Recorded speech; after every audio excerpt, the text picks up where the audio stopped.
À ma naissance, ma mère a lu ma solitude à venir. Ni donner, ni recevoir. Je ne saurais pas. Jamais. C'était inscrit dans la paume de mes mains, dans mon refus obstiné de respirer, de m'ouvrir à l'air vicié du dehors, dans cette volonté de résister au monde, qui cherchait à s'engouffrer par tous mes trous, furetant autour de moi comme un jeune chien. L'air est entré malgré moi, et j'ai hurlé. Jusque-là, rien n'était parvenu à ralentir la marche de ma mère. Rien n'était venu à bout de son entêtement de femme jouée par son mari lors d'un combat de coq. Jouée, perdue. Rien.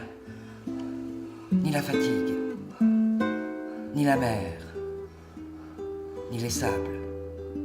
Personne ne nous dira jamais combien de temps aura duré notre traversée. Combien de nuits ces enfants qui suivaient leur mère ont dû dormir en marchant.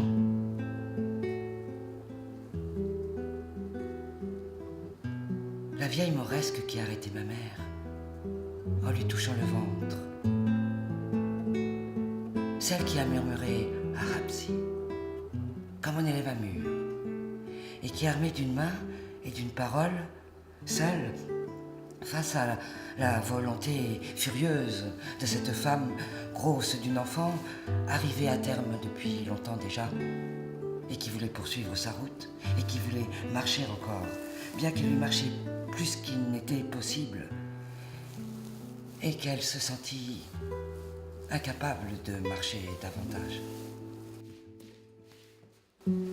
Son regard est entré d'un coup dans les viscères de ma mère, et ses mains sont venues m'y chercher. Elle m'accueillit au fond de cette chair où j'étais terré, au fond de cette chair qui m'avait oublié pour continuer de marcher. Et après m'en avoir libéré, elle a senti que mes mains ne me serviraient de rien, que j'y avais comme renoncé en naissant.